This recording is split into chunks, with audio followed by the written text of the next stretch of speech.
एक गैर मुस्लिम मुसलमान हो गया रमज़ान के महीने में, आज 20वां रोज़ा है और आज वो मुसलमान हो रहा है, तो अब वो कितने रोज़े रखेगा? सिर्फ रोज़े तो 10 बचे हैं और 29 का चांद हो गया तो 9 ही रोज़े बचे हैं। और इस्लाम वो आज ला रहा है और रोज़े तो हर मुसलमान पर एक महीने के, रमज़ान के पूरे महीने के रोज़े फ़र्ज हैं, तो अब वो कितना रोज़ा रखेगा? शरीयत क्या कहती है? शरीयत ये कहती है कि वो 20वें रोज़े को अगर इस्लाम कबूल करता है तो 20वें रोज़े के बाद से ही उसके ऊपर रोज़ा फ़र्ज हो जाता है और जितने रोज़े उसको मिलेंगे उतने वो रखेगा।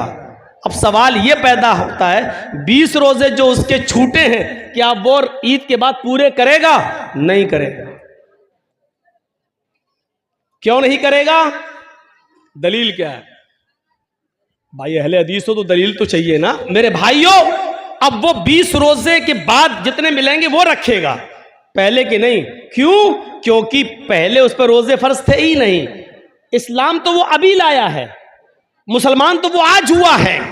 आज से पहले उस पर रोज़े फर्ज थे ही नहीं, फर्ज आज हुए हैं, तो जितने मिलेंगे उतने रोज़े रखेगा। एक और मसला याद रखिएगा, एक गैर मुस्लिम अभी मुसलमान हुआ है 20वें रोज़े को और टाइम है 5 बजे का, शाम को 5 बज रहा है और अभी इस्लाम लाया, अशहदु अल्ला इलाहा इल्लल्लाह व अन्ना मुहम्मदर रसूलुल्लाह, इस्लाम ले आया, कलमा पढ़ लिया। 5 बजे से ही उसके ऊपर रोजा फर्ज हो गया। सुन लीजिए, अब 5 बज रहे हैं, अभी इस्लाम लाया है, 5 बजे से ही उसके ऊपर रोजा फर्ज है। यहीं पर वो नियत करेगा मैं रोजे से हूं। अब यहां से रोजा है वो और आपके यहां रोजा इफ्तार हो रहा है मान लीजिए 6 बजे, तो बस 1 ही घंटे के बाद वो रोजा इफ्तार करेगा और उसका ये एक रोजा माना जाएगा। 5 बजे अगर इस्लाम लाया है तो 5 बजे से ही उसके ऊपर रोजा फर्ज हो गया है और जब इफ्तार का वक्त होता तब वो इफ्तार कर लेगा, उसका ये एक रोजा माना जाएगा। अब सवाल ये होता है कि वो 5 बजे तक तो खूब खाता पीता रहा, तो खूब खाता पीता रहा, उस वक्त वो काफिर था, उसके ऊपर खाना पीना जायज था। 5 बजे से पहले वो मुसलमान था ही नहीं, इसलिए रोजा नहीं था। 5 बजे इस्लाम लाता है, 5 बजे मुसलमान होता है, इसलिए रोजे के अहकाम 5 बजे से ही उसके ऊपर लागू होंगे। 5 बजे से पहले उसको जो खिलाया पिलाया गया ये अल्लाह की रहमत और मेहरबानी में शामिल कर लिया जाएगा। मेरे प्यारे साथियों, इन मसाइल को जानने की जरूरत है। तो बहुत हो चुका है मौलाना साहब, नमाज के बाद दुआ मांगनी चाहिए कि नहीं, ये पक चुका हूं सुन सुनकर, हम भी पक चुके हैं बता बता कर। चले जाइए मौजमपुर के साइड में, अभी तक नहीं माना जा रहा है। धड़ल्ले से मस्जिद में नमाज पढ़ी जा रही है। 20 साल पहले मैंने कहा था जिस मस्जिद के अंदर कब्र होगी उस मस्जिद के अंदर नमाज नहीं होगी, नहीं माना जाता। दलील क्या दी जाती है? मदीने में अल्लाह के रसूल की भी तो कब्र है, उसको भी तो दीवारों से घेर दिया गया है।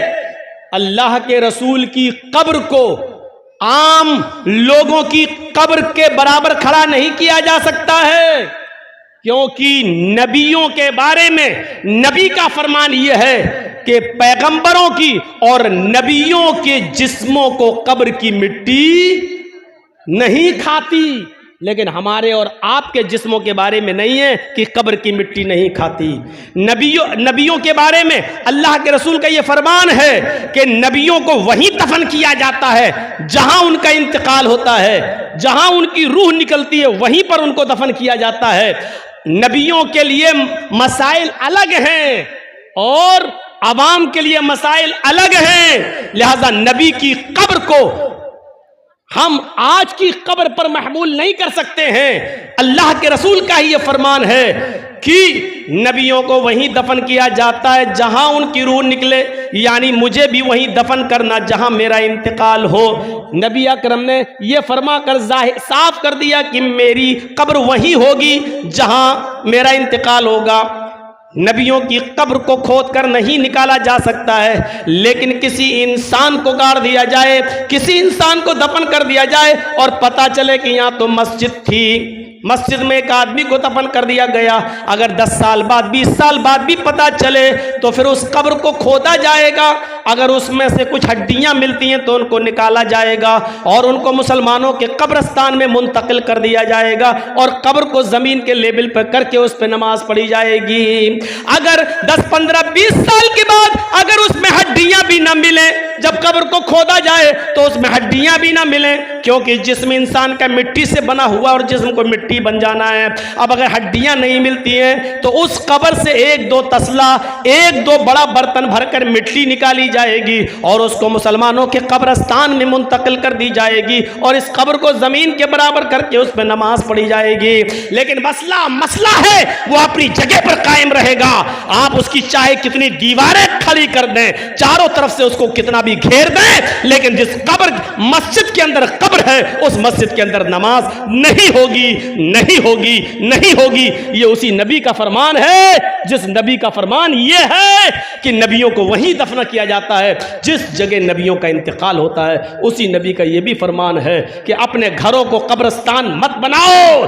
ये भी कहा उसी नबी ने, लानतुल्लाहि अलल यहूदी वन नसारा इत्तखज़ू कुबूर अंबियाहिमुल मसाजिद। अल्लाह की लानत हो यहूद और नसारा पर जिन्होंने अपने अपने नबियों की कब्रों को मस्जिद बना लिया है। मेरे भाइयों, कब्रों को मस्जिद नहीं बनाया जा सकता है, मस्जिद में कब्र नहीं बनाई जा सकती है। लिहाजा इस हदीस को अपनी जगह पर, ये मसले पुराने हो चुके हैं, अब लेटेस्ट मसाइल की तरफ आइए, नए नए मसाइल की तरफ आइए। वक्त की ज़रूरत है नए मसाइल की तरफ आना।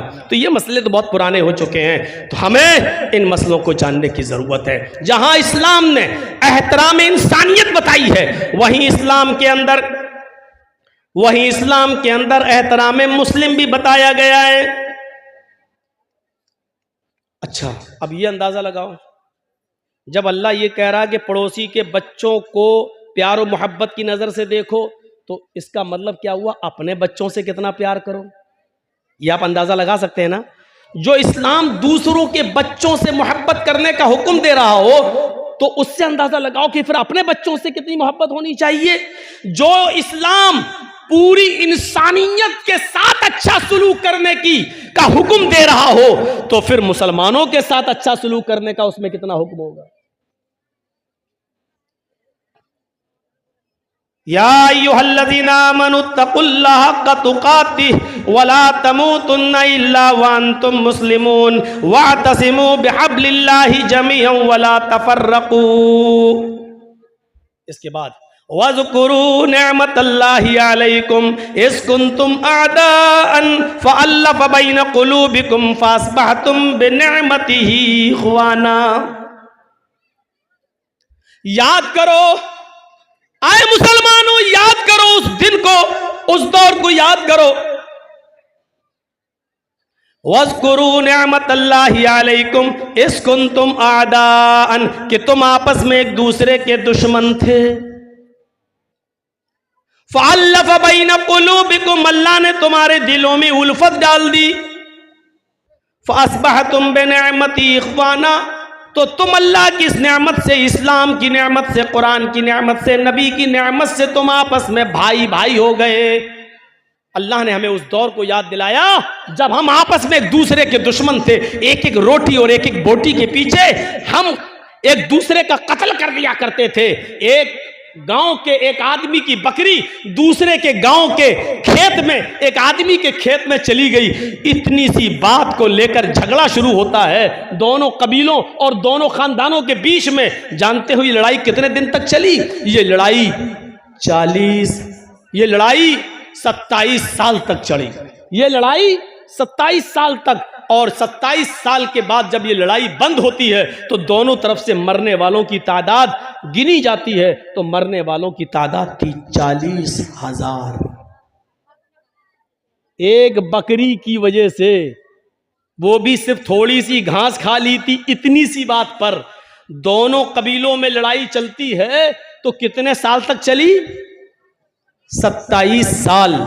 और 27 साल के बाद जब बंद होती है तो दोनों तरफ से मरने वालों की गिनती कितनी हुई? 40,000।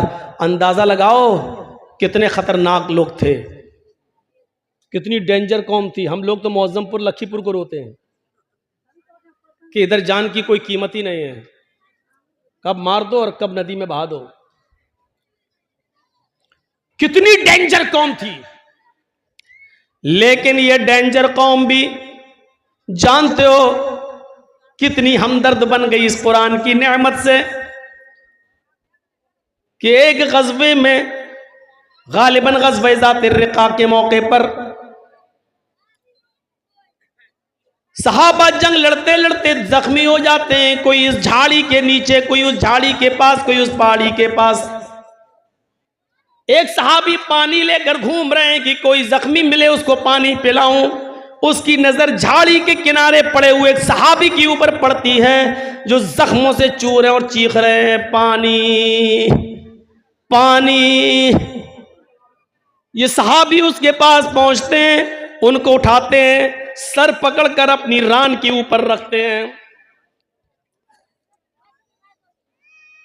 उनको पानी का गिलास उनके मुंह में रखते हैं, देते हैं कि पानी पियो।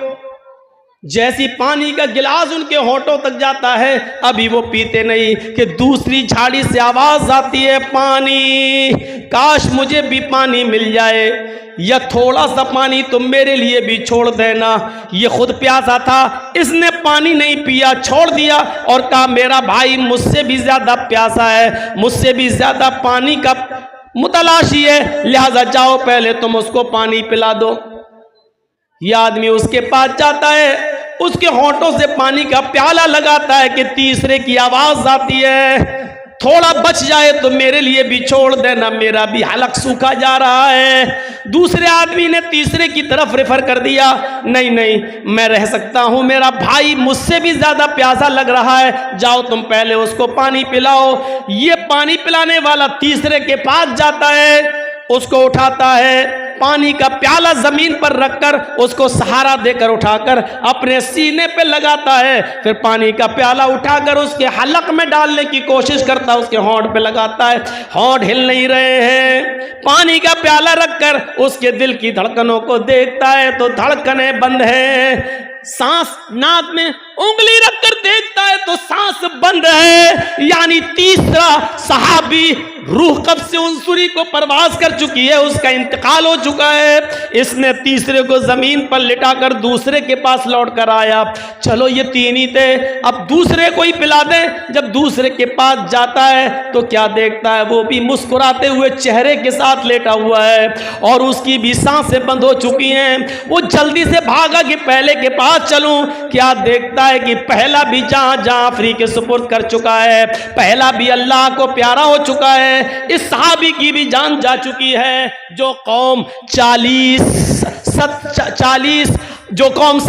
साल तक लड़ती हो, जो कौम 40,000 लोगों के मरने के बाद भी जिनकी तलवारें खून की प्यासी रहती हो, ऐसी डेंजर कौम को अल्लाह के नबी ने कैसा बनाया कि एक सहाबी दूसरे के लिए अपनी जान देने लगे, एक सहाबी दूसरे के लिए अपनी जान न्यौछावर करने लगे। एक सहाबी ने इसलिए पानी नहीं पिया कि मेरा भाई मुझसे ज्यादा प्यासा है, और दूसरे ने इसलिए नहीं पिया कि तीसरा मुझसे भी ज्यादा प्यासा है। जरा आप अंदाजा लगा सकते हैं ये कौन सा जज्बा था। एक आदमी दूसरे के लिए अपनी जान दे रहा है। इसी को कुरान कहता है, वज़कुरू निअमतल्लाहि अलैकुम इज़ कुंतुम आदान फ़अल्लफ़ बैन क़ुलूबिकुम फ़अस्बहतुम बिनिअमती इख़वाना।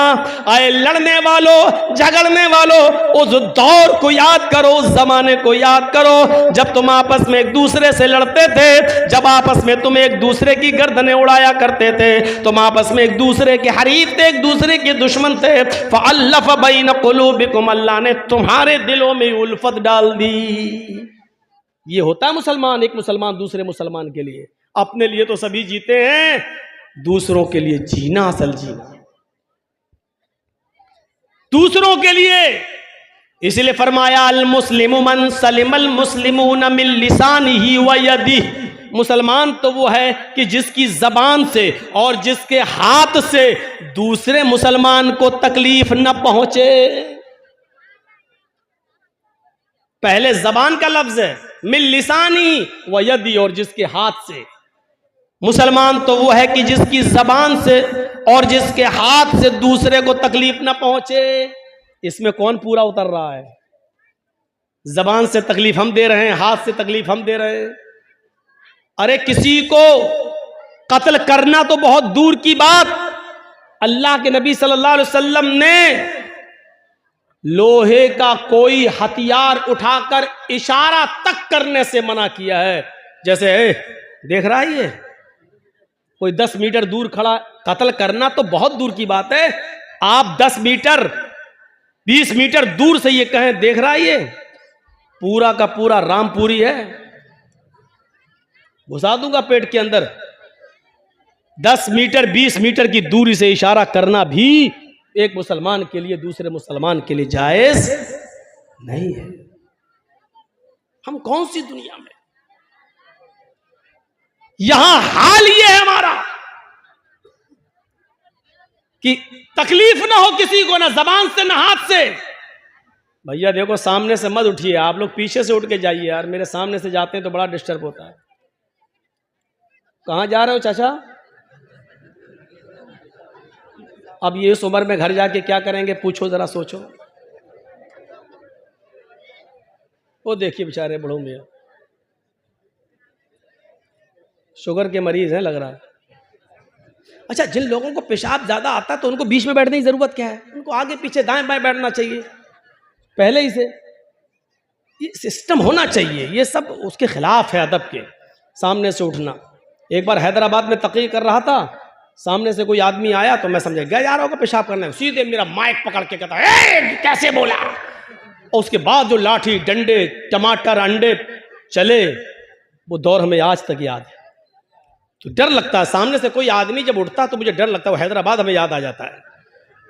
इंसान हम भी हैं, खोपड़ी में वो ऐसा बैठ गया है कि जब भी कोई उठता तो वो हैदराबाद याद आ जाता है। तो सामने से मत उठा करिए। जबान से और हाथ से तकलीफ नहीं होनी चाहिए किसी को, किसी मुसलमान को किसी मुसलमान से। लेकिन यहां तो हाल ये है कि हम अपनी परेशानियों से इतना परेशान नहीं हैं जितना आपके आराम से हमें परेशानी हो रही है। हमें अपनी दाल से इतनी परेशानी नहीं हो रही है जितना आपके गोश्त से हमें परेशानी हो रही है। हमारे घर में क्या पका है उससे परेशानी नहीं हो रही है। आपके घर में कुकर की सीटी से आने वाली बिरयानी की खुशबू हमें और परेशान कर देती है कि ये आदमी हमसे ज्यादा अच्छा कैसे खा रहा है। ये सूरत हाल हो चुकी है आज की। हम दूसरे को बर्बाद करने के चक्कर में लगे हुए, मिटाने के चक्कर में लगे हुए हैं। और आदमी ये नहीं सोचता कि आप दूसरे के लिए जो कुआं खोद रहे हैं उसमें आप भी गिर रहे हैं। जर्जीत साहब को दुश्मनी है आपसे, अब हम आपको बर्बाद करना चाहते हैं। हम आपके पीछे भाग रहे हैं, आप हमसे जान बचा के भाग रहे हैं। आप उतना नहीं थक रहे हैं जितना मैं थक रहा हूं। क्यों? क्योंकि मुझे पकड़ना है आपको, तो आपसे ज्यादा तेज रफ्तारी से मैं दौड़ूंगा तभी आपको पकड़ पाऊंगा। तो आप उतना नहीं थक रहे हैं, उससे ज्यादा मैं थक रहा हूं। वो आदमी उतना बर्बाद नहीं हो रहा है जितना हम उसको बर्बाद करने में अपने आप को बर्बाद कर रहे हैं।